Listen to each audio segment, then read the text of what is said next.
What did the film or the video show today? Not enough force, not enough defensive intensity. Played against a team that was inspired and angry, and so typical NBA playoff scenario. It played out, so we got to respond with more force. What do you think of the three-point looks that they got? Should they have been defended better on the film? We lost Mirotic several times in transition, which is disappointing. We lost Ian Clark a couple times. So our three-point coverage was not good. You guys have, in the past, when you basically let Tony Allen just kind of do what he wanted. I mean, Rondo, you'd think is similar because he can't shoot, but he handles the ball so much more. How much difficult does it make that where you want to lay off a guy, but he's pretty much got the ball all game? Well, Rondo's been playing his whole career with people backing off him, and for him it's almost a gift because now he's got easy passing lanes and he's a brilliant passer. So that's where the trick lies when you defend him.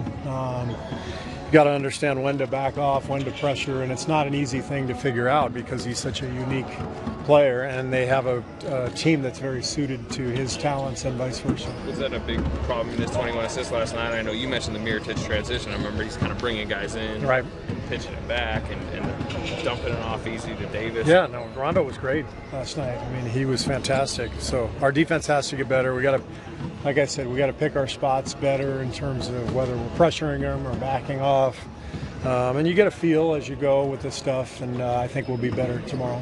It seems like one of the only true real matchups is Drew and KD, where they both guard each other the other end. Do you want to see more from KD in that matchup and maybe taking that over?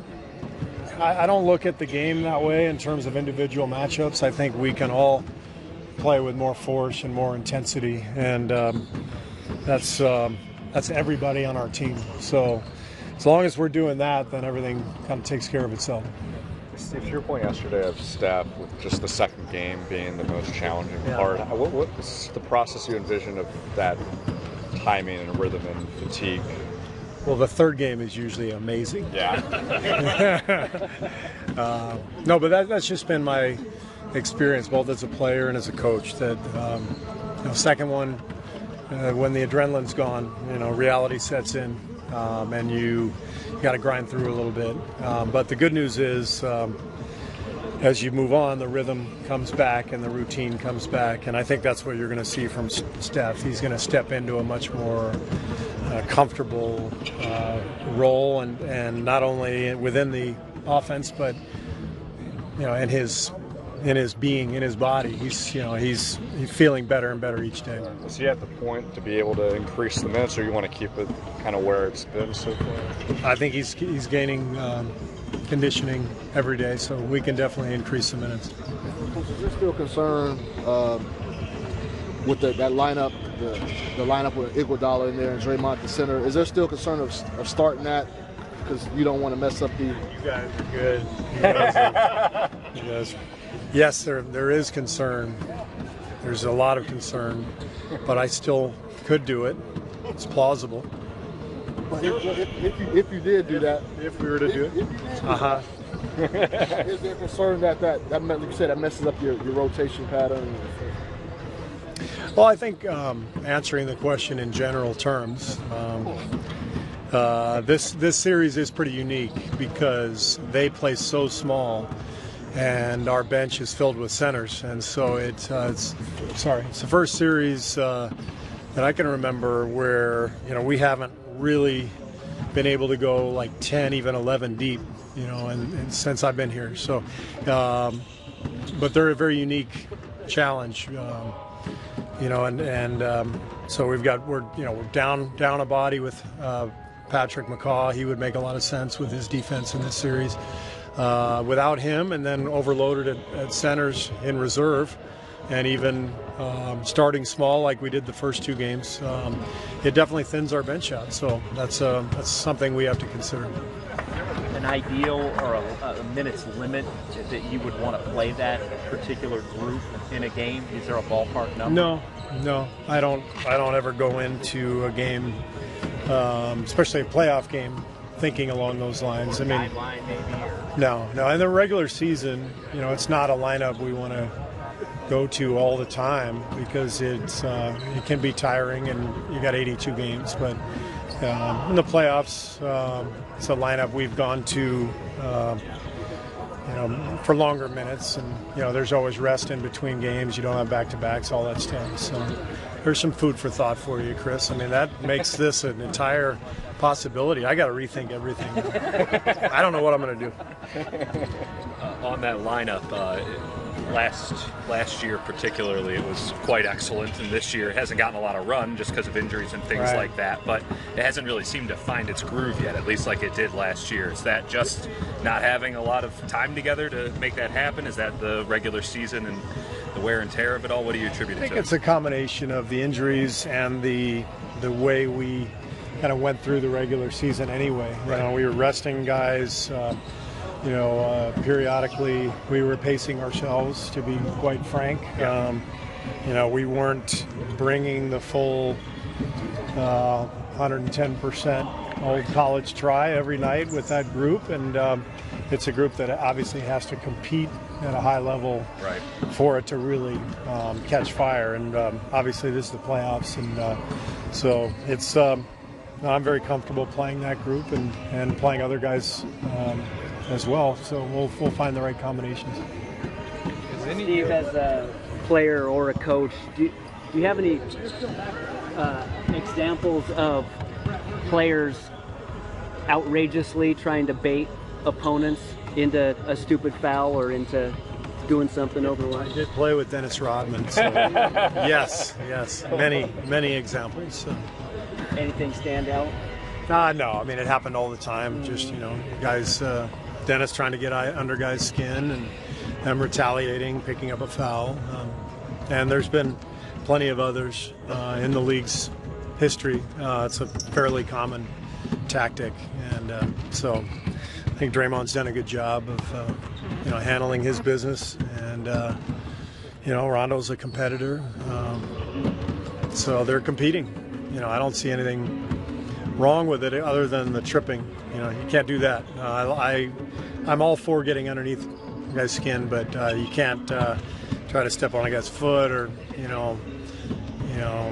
try to swipe a guy underneath his feet as he's shooting. Those are dangerous plays. So other than that, I like the competition. Did you ask the league about any of those plays or talk to them or show them? Yeah, possibly. Yeah, I thought the game was very well officiated last night. I thought those guys did a great job. The Pelicans were the more physical team. They were the aggressors. They deserved to win. Obviously, they crushed us. But so I don't have any problem with any particular calls. It's just. Are you talking about the Steph one in particular? Yeah. The Steph one, yeah.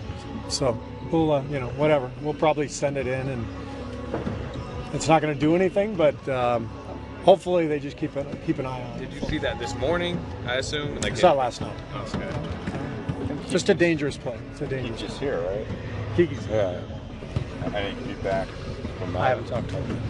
Last night, Alvin was saying he left his starters in after you pulled yours because he's a little scared about the runs and when they come and how explosive his team is. I was wondering, do you know when it's coming? Can you sense when you guys are just gonna play the max, so to speak? I think you can feel it coming. It usually starts at the defensive end. We had it in game one in that second quarter, and it has to start with your aggression defensively because the stops lead to transition. The transition is where you get the pull-up threes, the dunks. When we're at home, that's when the crowd gets into it. You can't just be trading baskets. It's got to be the runs come off of our defense, to put it that way. So do you have like a button under your chair where you're like, I do. It's time to go, turbo booster? Yeah, it's like Dr. Evil, like when he pushes the button. Right. The guy flips over and he goes into the shark tank. And it's that easy. Becky Hammond is interviewing for the Bucks job. What's the ideal structure in an organization for a first-time head coach to find success? First-time female head coach or first-time any head coach? Male or female? Well, for me, being a first-time head coach, the important structure that we had in place was that I had unbelievable support from Bob.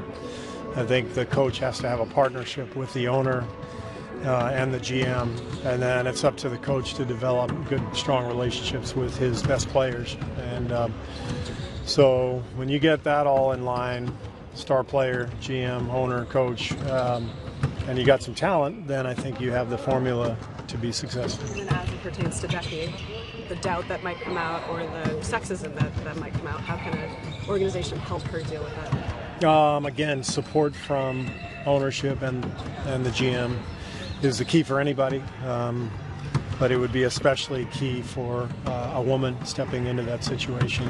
And you know, it's something that I think will happen at some point, and I'm glad that Becky's getting the opportunity to interview. I think that's great. Are there any steps that you see for the NBA to widen that pipeline to get more women with the right resumes in positions of authority? Yeah, possibly. I think it's just the open-mindedness of you know, the willingness of coaches to hire a female on their staff, and as we see more of that, it'll become more normal, just like everything else in our society. As things normalize, then you'll see breakthroughs and you'll see things change. In the event that you have an assistant coach position opening, hypothetically, would you? Absolutely. Yeah, I would absolutely consider a woman, or you know, I would. It's always about best qualified people, you know, and who gets along well in a group environment. You know, which people thrive on a staff and with a large group of people. So, you know, I think I don't know if this is the perfect metaphor, but Chelsea Lane runs our training staff. That hasn't happened an awful lot in this league, but it's worked beautifully because Chelsea has the respect of the players and her bosses. So same concept.